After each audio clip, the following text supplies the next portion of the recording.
Messier today, Genesis chapter 40, verse 8. They said to him, "We have had dreams, and there is no one to interpret them." And Joseph said to them, "Do not interpretation belong to God? Please tell them to me."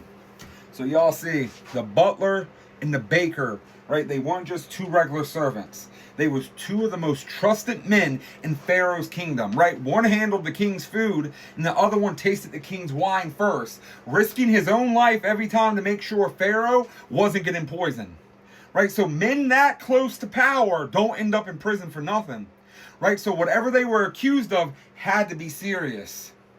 Right, and y'all see, when the dreams came, Joseph didn't grab the spotlight for himself. Right, he didn't say, "Look what I can do." He said, God is the one who gives the interpretations, right? In a prison cell with nothing to gain, he still pointed to God. And that's not talent, that's faith, and that's character. Right, Joseph, you see, all what he asked for the butler was to remember him. Right, but he didn't. So Joseph wasn't sitting in that cell thinking, when I see that butler, he's going to get a 2-piece and a biscuit.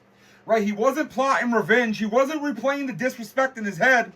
He didn't let bitterness take the wheel. Right? He understood something that most people never learn. Resentment delays promotion. Right? So the baker died and the butler walked free. And scripture doesn't soften what happens next. Right? It says, "Yet the chief cupbearer did not remember Joseph, but forgot him." Right? No credit, no gratitude, no loyalty, just silence. Right? And then it gets heavier. After 2 whole years, right? 2 years of doing right, of being ignored, 2 years of trusting God with no update, no explanation, no exit plan, Joseph stayed ready anyways, right? And that's real faith, right? Not praising God when doors open, but trusting him when people use you and move on. When people step all over you and gets to the thing that you asked to remember, right? When you do the right thing and still get left behind.